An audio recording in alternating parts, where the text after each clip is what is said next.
अस्सलाम वालेकुम डियर्स। आज का जो हमारा लेक्चर कानूनी शहादत आर्डर के हवाले से है, जहां हम आर्टिकल 25 से लेकर 29 तक पढ़ेंगे। और ये जो हमारा चैप्टर है रिलेवेंसी ऑफ फैक्ट के हवाले से है, जो आर्टिकल 18 ने डिक्लेयर किया था कि जो गवाही होगी या तो फैक्ट एंड इशू के हवाले से होगी या रिलेवेंट फैक्ट के हवाले से होगी। इसको इसलिए ही हम पढ़ रहे हैं कि जो रिलेवेंट फैक्ट हैं उसके मुतालिक कोई भी गवाही कोर्ट में आ सकती है। तो ये जो हम फैक्ट पढ़ेंगे, कुछ मामलात जो होंगे, इसी के हवाले से गवाही ली जा सकती है, इसी हवाले से गवाही आ सकती है। बट इर्रेलेवेंट फैक्ट के हवाले से कोई गवाही नहीं होगी। कैसे इर्रेलेवेंट? एग्जांपल ले रहे हैं, अगर कोई भी मर्डर हो रहा है, मर्डर में अगर कोई बंदा आके कह रहा है कि मैं उस टाइम कराची में था। भाईजान, आप कराची में थे, हम ये नहीं पूछ रहे हैं कि आप कराची में थे, आप किधर थे। आप हमें ये बताएं कि आपने ए को बी को मारते हुए देखा। वो कह रहा है कि भाईजान ये जो है ऐसा बंदा है, वैसा बंदा है, वो रॉबरी करता था, डकैत है, वो गैंग ऑफ डकैत के साथ होता है। तो इस हवाले से वो बातें करता है। भाई से पूछा जा रहा है कि भाई आप ये बताओ कि आपने देखा या आपने उससे कोई वेपन लेते हुए देखा। कोई रेलेवेंट फैक्ट है, कोई प्रिपरेशन वगैरह या कोई मोटिव या ऐसा कोई सब्सिक्वेंट कंडक्ट वगैरह है रेलेवेंट फैक्ट के हवाले से? तो वो कह रहा है भाई मैं तो कराची में था। तो ऐसी कोई इर्रेलेवेंट बात कर रहा है, उसके जो है रिलेवेंट कोई आंसर नहीं दे रहा है, तो इर्रेलेवेंट फैक्ट के हवाले से ऐसी कोई भी गवाही नहीं लाई जाएगी। और जो हमारा आर्टिकल 25 है वो भी रिलेवेंट फैक्ट के हवाले से है, जो हमने आर्टिकल 18 से जो स्टार्ट किया है रिलेवेंसी ऑफ फैक्ट। ये जो सारे भी रिलेवेंट जो हमारे फैक्ट हैं उनके हवाले से गवाही आ सकती है। जो आर्टिकल 25 है ये कह रहा है suits for damages facts tending to enable court to determine amount are relevant. कि ऐसे कह रहा है कि ऐसा कोई सूट है, वहाँ क्या जो है मांगा गया है, क्या क्लेम किया गया है, डैमेजेस क्लेम किए गए हैं किसी सूट में। फॉर इंस्टांस कोई डिफेमेशन किसी की हुई है, उस डिफेमेशन में किसी बंदे ने ये क्लेम किया है कि मुझे कंपनसेशन दिया जाए, मुझे जो है इस बंदे ने डिफेम किया है, मुझे डैमेजेस दिए जाएं। उस डैमेजेस को डिटरमाइन करने के लिए, उस डैमेजेस को डिटरमाइन के लिए अगर कोई और फैक्ट की ज़रूरत पड़ रही है, जैसे कि ये पता करना चाहिए कि क्या उस बंदे का डिफेम हुआ है, क्या वो रिस्पेक्टेबल सिटीज़न है, क्या वो बंदा जो है उसका डिफेम हो सकता है। ऐसे ना वो कि बंदा रॉबर हो, डकैत हो, मर्डरर हो, तो उस बंदे का डिफेमेशन तो नहीं होगा। तो उसका जो बैकग्राउंड है ऐसा देखा जाएगा।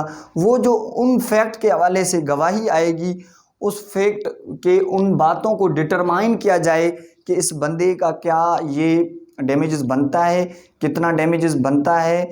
तो ऐसे फैक्ट जो एडमिट किए जाएं, जिस फैक्ट के हवाले से कोर्ट को मदद मिले, इनेबल हो कोर्ट के उस हवाले से कोई डैमेजेस वगैरह जो है डिटरमाइन करे।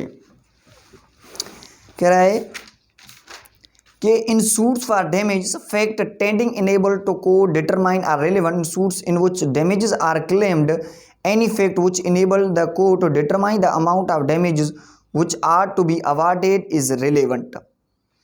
Under Article 25, the facts in suit determine the amount of grant of damage in civil suits are also relevant. The purpose of this article is to enable the court to admit any facts which help to determine the amount of damages which can be awarded to a party in a suit or proceeding in a suit wherein damages are claimed. The amount of damages fact an issue. Therefore, this article makes all such facts relevant which enable to courts to determine amount of damages may be defined as the pecuniary compensation which law and award to the person for the injury has sustained by reason of the act of default and other। तो ये कह रहा है ऐसे fact court क्या करेगी, admit करेगी, उसके हवाले से गवाही लेगी जिस हवाले से ये पता चल सके, जिस हवाले से कोर्ट अखज़ कर सके कि इसका जो है amount of damages, amount of compensation क्या होगा। तो इस टाइटल से ही हम जो है अंडरस्टैंड कर सकते हैं। इन सूट्स, किसी भी सिविल सूट में अगर डिफेमेशन या ऐसा कोई भी आपका सूट है जहां आपने क्लेम किया है कि मुझे डिफेमेशन दिया, मुझे जो है डैमेजेस दिए जाएं और मुझे जो है कंपनसेशन जो है दी जाए, तो उस कंपनसेशन या डैमेज के हवाले से और जो रिलेवेंट और जो फैक्ट हैं जो डिटरमाइन करने में कोर्ट को हेल्प करें, कोर्ट को एडमिट और फैक्ट को कोर्ट जैसे एडमिट करेगा तो उसको हेल्प मिले, तो उस हवाले से वो फैक्ट भी जो होंगे वो भी हमारे रिलेवेंट फैक्ट होंगे, उस हवाले से भी गवाही लाई जा सकती है। आर्टिकल 26 कह रहा है facts relevant when right or custom is in question where the questions is at the existence of any right or custom, the following facts are relevant. Any transaction by which right or custom is in question, created, claimed, modified, recognized, asserted or denied, which was inconsistent with its existence. तो ये कह रहा है facts relevant when right और custom is in question. ऐसे fact relevant हैं जब ये क्वेश्चन अराइज किया जा रहा है, ऐसा क्वेश्चन आ रहा है जहां राइट के मुतालिक या किसी कस्टम के हवाले से ऐसा कोई क्वेश्चन है, तो वो भी हमारा क्या है, रिलेवेंट है। यहाँ जो क्लास ए है एनी ट्रांजैक्शन, एनी ट्रांजैक्शन का क्या मतलब है कि ऐसी कोई डीड हो जो फैक्ट इन इशू में आ रही हो उसके मुतालिक, या जो है डीड तो फैक्ट इन इशू है, by which right or custom in question created, claimed, modified, recognized, asserted or denied, which was inconsistent with particular instances in which right or custom was claimed, recognized or exercised, in which the exercise was disputed, asserted or departure। 10 साल पहले कोई dispute था इस हवाले से,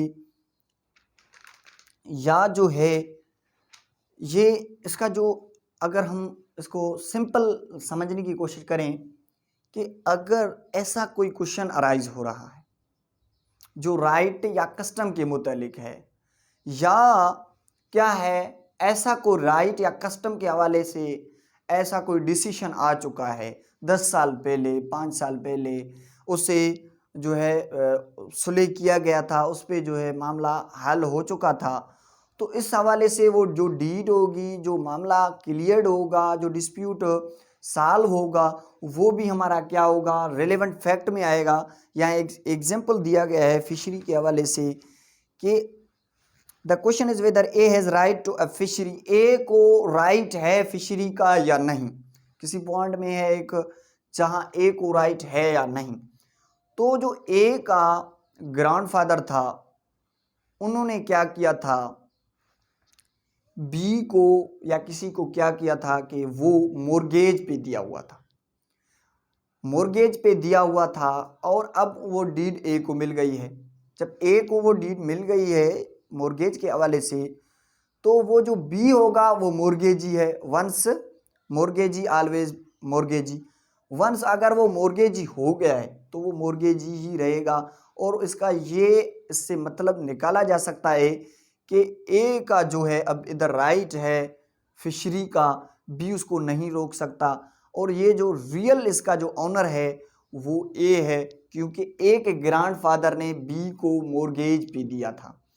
तो इस हवाले से ये राइट के हवाले से क्वेश्चन था, तो इस हवाले से अगर कोई भी क्वेश्चन आएगा वो भी हमारा क्या होगा, रिलेवेंट फैक्ट होगा। और है fact showing existence of state of mind और बॉडी और feeling. Fact showing state of mind, facts showing state of mind and bodily feelings. Fact showing existence of state of mind of body और bodily, fact showing existence of state of mind और body और bodily feeling. Fact showing existence of state of mind bodily feeling under article 27। ये क्या कह रहा है कि facts ऐसा, उस वक्त की जहनी हालत क्या थी, facts showing existence state of mind, उसका स्टेट ऑफ माइंड, उसका उस वक्त उसकी जहनी हालत क्या थी, बॉडीली फीलिंग्स, बॉडीली और bodily feelings, fact showing are existence of any state of mind such as intention, उसकी इंटेंशन क्या थी, क्या है, knowledge, good faith, negligence, knowledge, negligence, knowledge, good faith,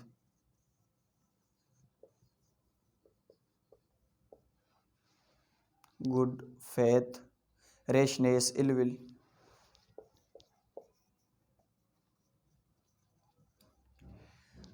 तो बेसिकली ये कह क्या रहा है, ये जो QSO है ना, ये फर्स्ट टाइम समझ में अच्छे तरीके से नहीं आता, को 1 2 3 बार पढ़ने के बाद ही आपको कुछ समझ में आएगा। ये टेंशन ना ले लें कि आपको समझ में नहीं आ रहा है, ड्राई है इसलिए ही आपको समझ में फर्स्ट टाइम नहीं आएगा। अगर कुछ आपको समझ में आ रहा है ये भी इनफ है।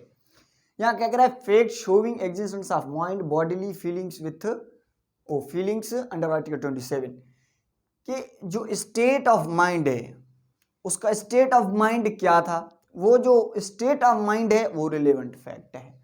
और बॉडीली फीलिंग्स क्या थी, उस बंदे का इंटेंशन क्या था। फॉर इंस्टांस अगर हम एग्जांपल ले रहे हैं, एक ए ने क्या किया है, बी का मर्डर किया है, ए ने क्या किया है, बी का मर्डर किया है। अब ए कह रहा है कि मैंने रेश एंड नेग्लिजेंस की वजह से जो है इसकी 320 एक्सीडेंट, ये ए कह रहा है कि 320 इस पर लगना चाहिए क्योंकि ये एक्सीडेंट के हवाले से हुआ है। बी के जो लीगल हेयर्स हैं वो कह रहे हैं नहीं ये 302 है क्योंकि इनकी इंटेंशन थी उसको मारना। ठीक है, ये 302 में उसका कत्ल आमद में आ रहा है, उसके साथ है तो एक है 337। तो एक बंदा है, किसी को इंटेंशन है मारने का, अटेम्प्ट टू मर्डर करने का उसका इरादा है, 324। ये पीपीसी के सेक्शंस हैं, ये क्या है, पीपीसी के सेक्शंस हैं। एक बंदा है वो किसी को जो है गोली मार रहा है या तलवार मार रहा है या ऐसा कोई भी तेज कोई ऐसा कुल्हाड़ी मार रहा है, उसको उसकी इंटेंशन क्या है। अब वो स्टेट ऑफ माइंड क्या थी उसकी इंटेंशन क्या थी, मारने का इंटेंशन था, इंजरी करने का इंटेंशन था, उसको डराने का इंटेंशन था, असर्ट करने का इंटेंशन था। ये जो इंटेंशंस थी या जो उसकी नॉलेज थी कि इस बंदे को इस चीज़ के लगाने से वो मर जाएगा, ऑर्डिनरी कोर्स में वो मर जाता है बंदा, तो उस नॉलेज, नेग्लिजेंस, ये गुड फेथ में उसने किया था या उसने बैड फेथ में किया था, ये जो सारे बातें हैं ये रिलेवेंट हैं। मैं कह रहा था ए ने बी को मारा, अब जो लीगल हेयर्स ऑफ बी हैं वो कह रहे हैं कि ए ने बी को इंटेंशनली मारा, 203 लगाना चाहिए, और ए कह रहा है तो मैंने रेश एंड नेग्लिजेंस के एक्सीडेंट के हवाले से ये मर गया है, ये एक एक्सीडेंट था। तो उसके बाद अगर और एग्जांपल ले लें, ए ने बी को क्या इंटेंशन उसकी क्या थी, मारने का था, इंटेंशन उसका क्या था, मारने का था। क्या हुआ, बंदा इंजर हुआ, 337।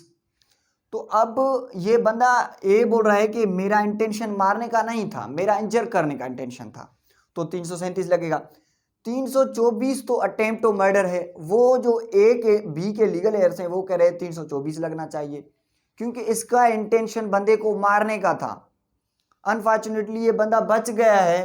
तो अब ये जो सेक्शंस हैं ये intention, knowledge, negligence, good faith और बैड फेथ को देखते हुए ये सेक्शंस जो है पुट की जाती हैं एफआईआर्स में। तो इसीलिए हम कहेंगे कि स्टेट ऑफ माइंड क्या था, उसकी इंटेंशन क्या थी, उसकी बॉडली फीलिंग क्या थी, उसको मारने का इरादा था, उसको हर्ट करने का इरादा था, इंजरी करने का इरादा था, या एक्सीडेंट के हवाले से हुआ या उसका ऐसा कोई इरादा नहीं था, ये सारे जो भी फैक्ट हैं these all are comes in relevant fact. ये जो हमारे हैं रिलेवेंट फैक्ट में आ रहे हैं और ये हमारे जो फैक्ट हैं वो रिलेवेंट फैक्ट हैं, इस हवाले से गवाही आ सकती है। तो ये था हमारा 37 और 38 जो है हमारा वो है facts bearing on question whether act was accidental और intentional.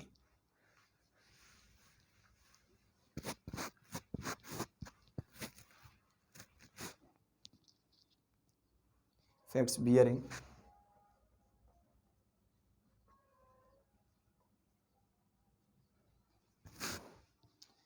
Bearing on question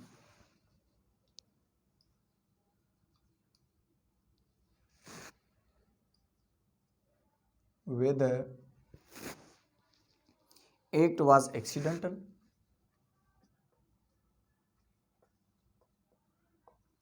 dental or intentional।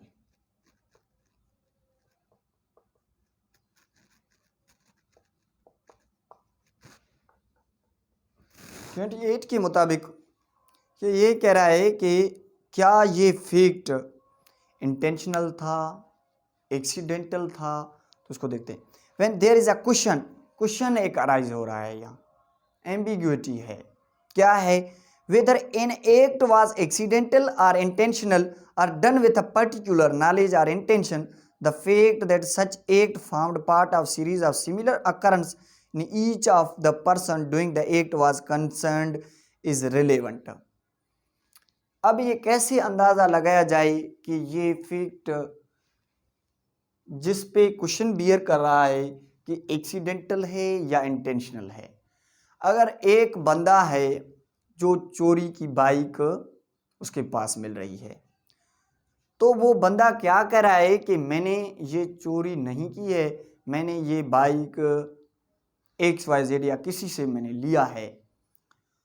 तो अब ये कैसे अंदाज़ा लगाया जाए कि इसका जो एक्ट था क्या वाकई इसने किसी से लिया है, क्या वाकई इसने चोरी की है। तो ये अंदाज़ा इस हवाले से लगाया जा सकता है, क्या ए के पास और कोई बाइक गाड़ियाँ कहीं घर से मिल रही, अगर एक दो गाड़ियाँ और भी चोरी के मिल रहे हैं तो ये इंटेंशनली एक्ट था। ये रिलेवेंट फैक्ट है कि ये भी इसने चोरी की होगी, इसने ली नहीं होगी किसी से। इसने ये एक्ट एक्सीडेंटली नहीं है, ये इंटेंशनली एक एक्ट है कि स्टोलन प्रॉपर्टी खुद के पास रखता है और लेता है। और अगर एग्जांपल ले रहे हैं किसी चीज़ की, यहाँ एक मिसाल है कि is accused of fraudulent delivering to be counterfeit rupees. एक बंदा है जो जाली पैसे बनाता है या जाली पैसे खुद के पास रखता है, किसी को दे रहा है। तो अब ये कैसे अंदाज़ा लगाया जाए कि ये जाली पैसा जो उसने दिया है क्या ये एक्सीडेंटली था, इंटेंशनली था। अगर एक दो बंदे और भी हैं जो कह रहे हैं कि हमें भी इन्होंने जाली पैसे दिए थे, तो ये रिलेवेंट फैक्ट है कि ये उन्होंने इंटेंशनली पैसे दिए थे, ये जाली पैसों का कारोबार करता है या इसके पास जो जाली पैसे का मशीनरी है या इस हवाले से ये काम करता रहता है। तो ये भी हमारे इस हवाले से एक्सीडेंटली या इंटेंशनली का अंदाज़ा लगाया जा सकता है कि क्या पास्ट में उसके पास ये चीज़ें थी या सब्सिक्वेंट कंडक्ट में ये चीज़ें उसके पास आ रही हैं या उससे ये ऐसे कोई चीज़ें निकल रही हैं, स्टोलन प्रॉपर्टी हैं, या जाली पैसे और भी उससे उसके जेब से निकल रहे हैं या घर से निकल रहे हैं या और किसी को दिए हैं। तो इस हवाले से ये सब जो चीज़ें हैं ये ही चीज़ों को रिलेवेंट करती हैं और इरेलेवेंट करती हैं और इससे अंदाज़ा लगाया जाता है कि ये जो है एक्सीडेंटली एक्ट था या इंटेंशनली एक्ट था। Article 29 existence of course, existence of course of business,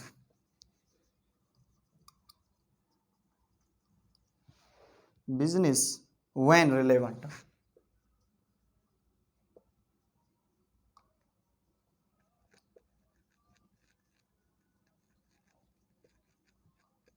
29। क्या कह रहा है कि when there is a question whether a particular act was done the existence of any course of business according to which it naturally would have been done is a relevant fact। कि ऐसा कोई act है, अब इसका अंदाजा कैसे लगाया जाए कि whether it was done or not, क्या वो डन हो चुका है या नहीं। तो इस हवाले से अगर ऐसा कोई भी एक्ट है, फॉर इंस्टांस ए जो है लेटर भेज रहा है बी को, यहाँ एक एग्जाम्पल दिया हुआ है कि ऑर्डिनरी कोर्स में वो क्या है, लेटर वहाँ उसके पास पहुँचना चाहिए बी के पास, अगर नहीं पहुँच रहा है, पोस्टल सर्विसेज का इश्यूज़ है, टीसीएस का इश्यूज़ है, अगर ए ने ऑर्डिनरी कोर्स से वो वहाँ दे के उसका जो चिट्ठी ली है, वो जो चिट्ठी है वो इससे अंदाज़ा लगाया जा सकता है कि इन्होंने ये ऑर्डिनरी कोर्स में वो जो बिज़नेस था उन्होंने अपना परफॉर्म कर लिया है। तो इस हवाले से ये भी हमारा रिलेवेंट फैक्ट है। The question is whether a particular letter was dispatched. ये क्वेश्चन है कि वो पर्टिकुलर जो लेटर था डिस्पैच हो चुका है या नहीं। तो existence of course of business when relevant, तो ये रिलेवेंट होगा जब वो ऑर्डिनरी कोर्स के हवाले से वो पहुंच जाना चाहिए वहाँ, और वो नहीं पहुंचता किसी वजह से, और ए के पास जो चिट्ठी है जो उन्होंने दिया है उधर पोस्टल में सर्विस, या वो ए जो है किसी और बंदे के थ्रू वो चीज़ भेजता रहता है। वो ऑर्डिनरी कोर्स उसका क्या है कि ए हमेशा सी को देता है कि आप भेजा करो, और सी कह रहा है कि मैंने भेज दिया है, और वो चिट्ठी भी लेके आया है, और इस हवाले से उन्होंने अपने टाइम पे वो भेज दिया है। तो ऑर्डिनरी कोर्स इट मीन्स जो आम तौर पे वो वहाँ पहुँचना चाहिए, आम तौर पे वो जो तरीक़ेकार था वो उन्होंने फॉलो किया है, उस हवाले से उन्होंने भेजा है। अब पहुँचना नहीं पहुँचना ये वो टीसीएस या पोस्ट वालों का मिस्टेक हो सकता है, मगर ये इस चीज़ की जो है एविडेंस है, और इस चीज़ के हवाले से गवाही आ सकती है कि ये हमने जो है डिस्पैच कर दिया है। ये भी हमारा जो है एक रिलेवेंट फैक्ट है। तो आज के जो हमारे आर्टिकल 25 से लेकर 29 तक थे, आज के लिए इतना ही काफ़ी। Thank you.